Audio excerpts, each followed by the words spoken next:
মেলবোর্নের film ফেস্টিভ্যালে দুই বাংলার একগুচ্ছ ছবি, তালিকায় ঋত্বিক ঘটকের দুটি সিনেমা। 14 আগস্ট থেকে 24 আগস্ট চলবে এই ফেস্টিভ্যাল। দেখানো হবে বাংলাদেশেরও বেশ কিছু cinema. Hi everyone, welcome back to my channel Anjana entertainer. বন্ধুরা, তোমাদের সকলকে আমার এই ছোট্ট ইউটিউব চ্যানেলে স্বাগত জানাই। চলতি বছরের Indian film festival of Melbourne শুরু হচ্ছে আগামী 14 আগস্ট, চলবে 24 আগস্ট পর্যন্ত। এবারে দুই বাংলার বেশ কয়েকটি বাংলা ছবি প্রদর্শিত হবে। সমসাময়িক ও ক্লাসিক দু ধরনের ছবি রয়েছে প্রদর্শনীর তালিকায়। তার মধ্যে উল্লেখযোগ্য পরিচালক তনুশ্রী দাস ও সৌমানন্দ শাহীর বাক্সবন্দী। এই ছবিতে প্রধান চরিত্রে রয়েছেন কান পুরস্কার বিজয়ী বঙ্গকন্যা তিলোত্তমা সোম।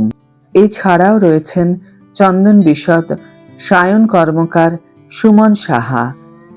এক নারীর জীবন সংগ্রামের কাহিনী দেখানো হবে এই ছবিতে। মেলবোর্নের চলচ্চিত্র উৎসবে দেখানো হবে পরিচালক সুমন ঘোষের সদ্য মুক্তিপ্রাপ্ত ছবি পুরাতন, যে ছবিতে প্রধান চরিত্রে রয়েছেন শর্মিলা ঠাকুর, ঋতুপর্ণা সেনগুপ্ত, ইন্দ্রনীল সেনগুপ্ত প্রমুখ। তালিকায় রয়েছে প্রমিতা ভৌমিকের ছবি অহনা। এই সিনেমায় অভিনয় করেছেন সুদীপ্তা চক্রবর্তী, জয় সেনগুপ্ত, সেনজ্যোতি রায় মুখোপাধ্যায় প্রমুখ। ঋত্বিক ঘটকের জন্মশতবর্ষ উপলক্ষে তাঁর দুটি ছবির রেস্টোর্ড ভার্সন তিতাস একটি নদীর নাম এবং মেঘে ঢাকা তারা প্রদর্শিত হবে। ঋত্বিক ঘটকের কালজয়ী সিনেমা মেঘে ঢাকা তারা। বাংলাদেশের পরিচালক মাকসুদ হোসেনের ছবি সাবাও রয়েছে প্রদর্শনীর তালিকায়। প্রধান মুখ মেহজাবিন চৌধুরী।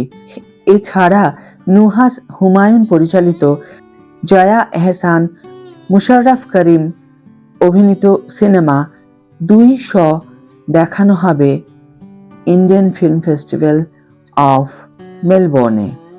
ঘরানায় ছবিটি সুপার ন্যাচারাল থ্রিলার, তবে শুধু বাংলা ছবি নয়।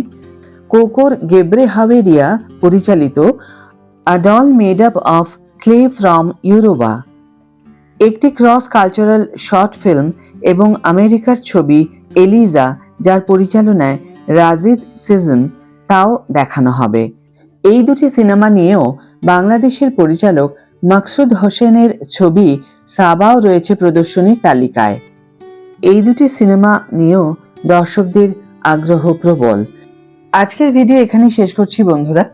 ভিডিওটি যদি ভালো লেগে থাকে তাহলে অবশ্যই একটা ছোট্ট করে লাইক দিও, শেয়ার করো বন্ধুদের সাথে, কমেন্ট করে জানিও তোমাদের মতামত। যারা এখনো আমার চ্যানেলটিকে সাবস্ক্রাইব করোনি তারা অবশ্যই চ্যানেলটিকে সাবস্ক্রাইব করে আমার পাশে থেকো, আর যারা অলরেডি সাবস্ক্রাইব করে দিয়েছো তাদের জন্য আমার অনেক ভালোবাসা এবং অনেক ধন্যবাদ। আজ তাহলে বিদায় বন্ধু, দেখা হবে পরের ভিডিওতে। ভালো থেকো, সুস্থ থেকো, সঙ্গে থেকো।